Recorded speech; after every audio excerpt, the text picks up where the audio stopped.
The sterile white walls of the hospital corridor seem to echo back my quick, nervous steps. My daughter, Emma, clutches my hand tightly, her small face upturned with a mixture of curiosity and anxiety. She's 7, old enough to sense that hospital visits mean seriousness, but still young enough to be distracted by the promise of ice cream afterward. "Is Mommy going to be okay, Daddy?" she asks, her voice a soft whisper against the clatter of a passing nurse's cart. "She's going to be just fine," I assure her, though the pit in my stomach grows heavier with each step towards the pathology department. My wife, Lisa, has been ill for over a month now, the kind of weary fatigue that doesn't lift with rest. As the one who's always managed our home life seamlessly, seeing her so vulnerable unnerves me. We reach the counter, and I ask for the test results. The nurse, a middle-aged woman with kind eyes, hands me an envelope. "You can take a seat over there while you look these over," she suggests, pointing to a row of blue chairs.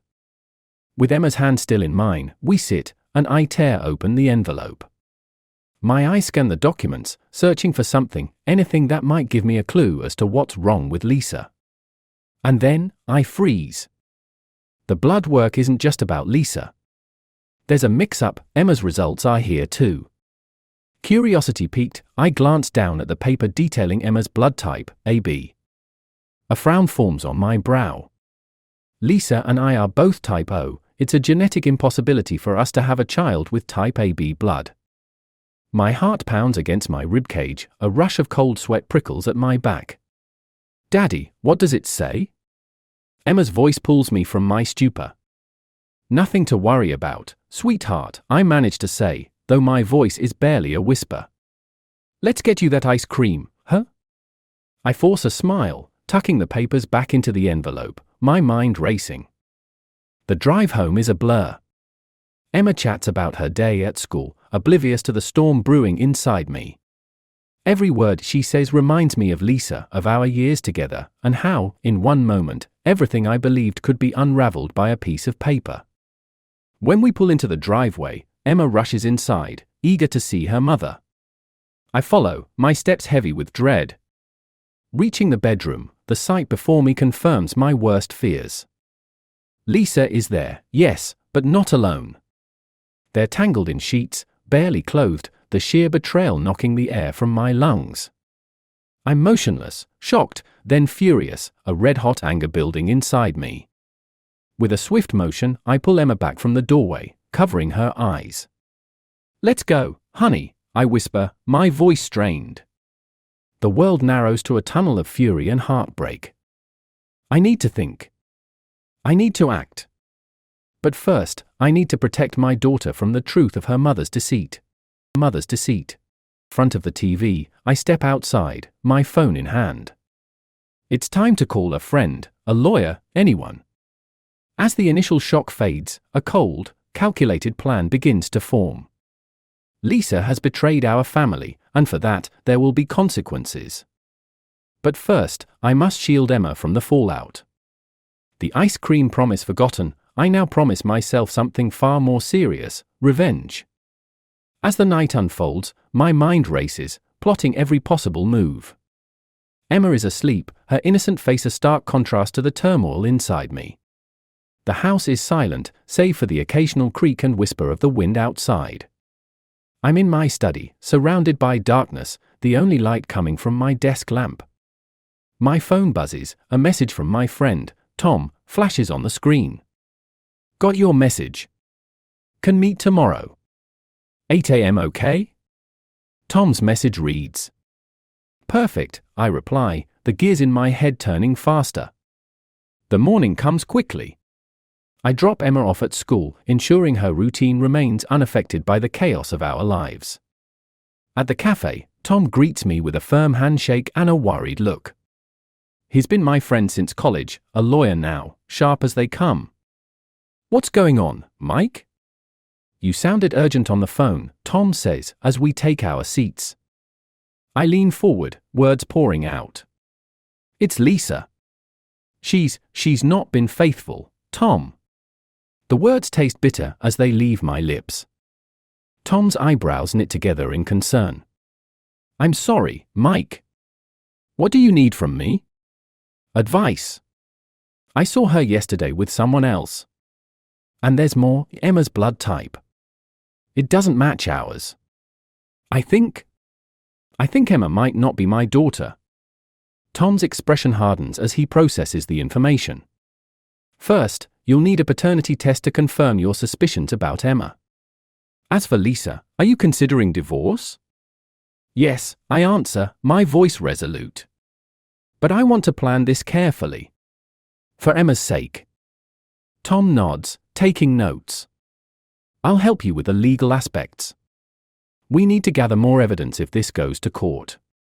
Texts, emails, any financial irregularities.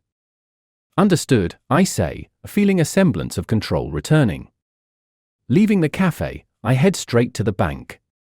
I need to understand if there are any financial secrets Lisa has kept from me. The bank manager, Mrs. Harrison, greets me with a polite smile. How can I assist you today, Mr. Daniels? I need to review our accounts, make sure everything is in order, I say, trying to sound casual. Certainly, Mrs. Harrison replies, leading me to her office. As we sit down, she pulls up our account on her computer. My eyes dart across the screen, searching for anomalies. There, a series of large withdrawals over the past 6 months. Can you tell me what these are for?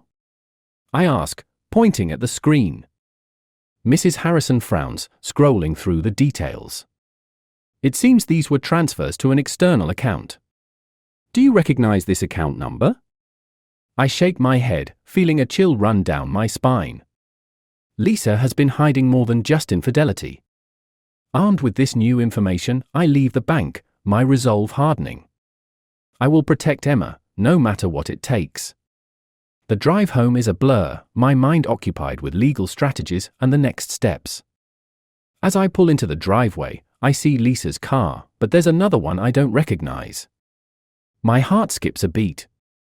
Not again. I clench my fists, ready to confront whatever awaits me inside. This time, I'm not just a betrayed husband, I'm a father fighting for his daughter's future. The door creaks as I open it, stepping into the unknown. I brace myself as I step into the quiet house, the unfamiliar car in the driveway fueling my suspicions further. The sound of muffled voices drifts from the living room. My heart thuds in my chest as I approach, preparing for what might be another betrayal.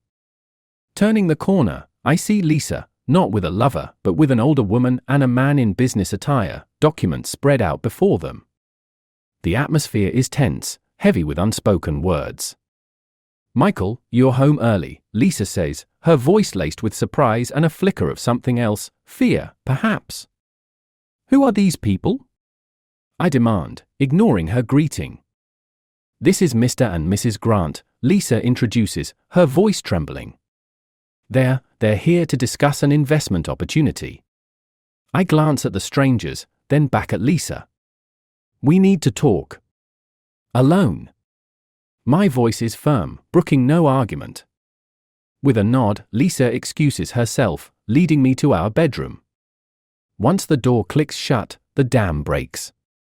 An investment? Really, Lisa?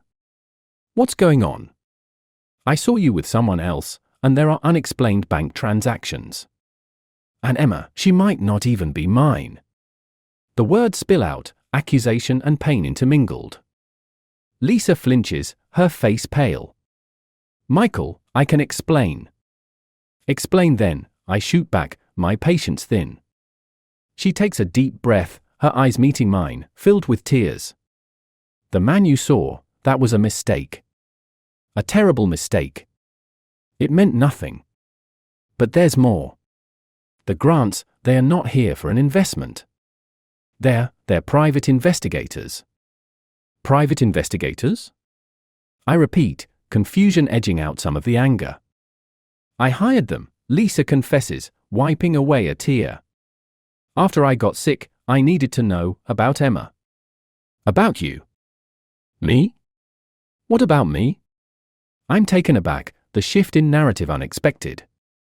Lisa looks down, her voice a whisper. I found out about your meetings, your late nights. I thought, maybe you were hiding something. So I checked, and nothing seemed wrong until I found inconsistencies with our bank accounts, withdrawals I didn't make. I stare at her, the pieces not yet fitting together. So, you thought I was cheating? She nods miserably. But I was wrong. And then, when I got the results about Emma's blood type, I panicked. I thought you'd think what you're thinking now. I process her words, the anger subsiding slightly as confusion grows. So, you didn't make those withdrawals? No, she shakes her head. I thought you did. We're silent for a moment, the air thick between us. We need to figure this out, Lisa. Together, I say finally, the fight draining out of me. Let's talk to the Grants. Back in the living room, the Grants are waiting, a file of documents on the table. Mr. Daniels, we've been investigating your financials, Mr. Grant begins. There's been a series of identity thefts in your area, and it seems you're a victim. I exhale slowly, relief mixed with residual suspicion. And Emma? That requires a paternity test, Mrs. Grant interjects gently. We can arrange that, if you wish. I nod, looking at Lisa. We will. As the Grants outline the next steps, I sit beside Lisa, our hands nearly touching, united in our turmoil for the first time in weeks. There are still secrets between us, but now, there's a path forward, together. The betrayal still stings, but the mystery of the financial irregularities offers a different battle to fight, one that might just save our family rather than end it. The next few days are a whirlwind of activity. With the Grant's assistance, we delve deeper into the identity theft that entangled our finances, while the paternity test looms large, a definitive answer to a question that has shaken the very foundation of our family. On a crisp Thursday morning, Lisa and I sit in the waiting room of a genetics clinic, the air thick with anticipation. Emma is at school, blissfully unaware of the storm that has enveloped her parents.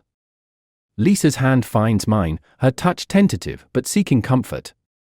I'm sorry, Michael, she whispers, her eyes not meeting mine. For doubting you, for everything. I squeeze her hand, the anger and hurt that fueled my thoughts now dampened by the fatigue of our shared ordeal. Let's just hope for the best, Lisa. The door opens, and the doctor gestures us inside. My heart beats against my chest, a drum roll to the moment of truth. He hands me the envelope, his face unreadable. Take your time, he says, and leaves us alone. With trembling hands, I tear it open, Lisa watching me, her face a mask of anxiety. I pull out the document, my eyes scanning the words until they land on the key information. The relief is immediate and profound. Emma is mine, I breathe, the words lifting a weight off my shoulders. Lisa bursts into tears, relief flooding her features as well. But the question remains, how did Emma's initial blood type results show AB? Let's go back to the hospital. We need answers, I say, determined to untangle the last of this mystery. Returning to the hospital, we confront the doctor who handled the initial blood tests. After reviewing Emma's results again, a realization dawns on him. There was a mix-up in the lab, your daughter's sample was contaminated. I'm deeply sorry for the distress this has caused, he admits, his apology sincere, though it doesn't undo the chaos spawned from his error. With the paternity issue resolved, our focus shifts to the identity theft. The Grants uncover that the thief is none other than the financial advisor we had trusted to manage our savings. Armed with this knowledge, we press charges, the law quickly catching up to him. Weeks turn into months, and life slowly finds a new rhythm. Lisa and I, once on the brink of collapse, begin to rebuild, the crisis having forged a new understanding between us. Emma remains our shared joy, her laughter a balm to the wounds of the past. One evening, as we sit down for dinner, Lisa looks at me with a smile that reaches her eyes, a rarity in recent times. Michael, there's something I've been meaning to tell you, she says, her tone light but hesitant. What is it? I'm pregnant, she announces, the surprise and joy mingling in her voice. The news hits me like a wave, unexpected but not unwelcome. This time, there's no doubt, no suspicion, just hope. Really? My voice is a mix of shock and delight. Yes, she laughs, her happiness infectious. Emma claps her hands, excited at the prospect of a sibling. Is it a boy or a girl? Can we name him George if it's a boy? We laugh, the sound filling the dining room, washing away the remnants of past pains. Let's wait and see, sweetheart, Lisa says, her gaze meeting mine, a silent vow echoing between us to protect and cherish the fragile peace we've regained. As we settle into our meal, the future unfurls before us, uncertain but promising. The missteps of the past, while painful, have taught us the resilience of our bonds, the importance of truth, and the unyielding strength of forgiveness.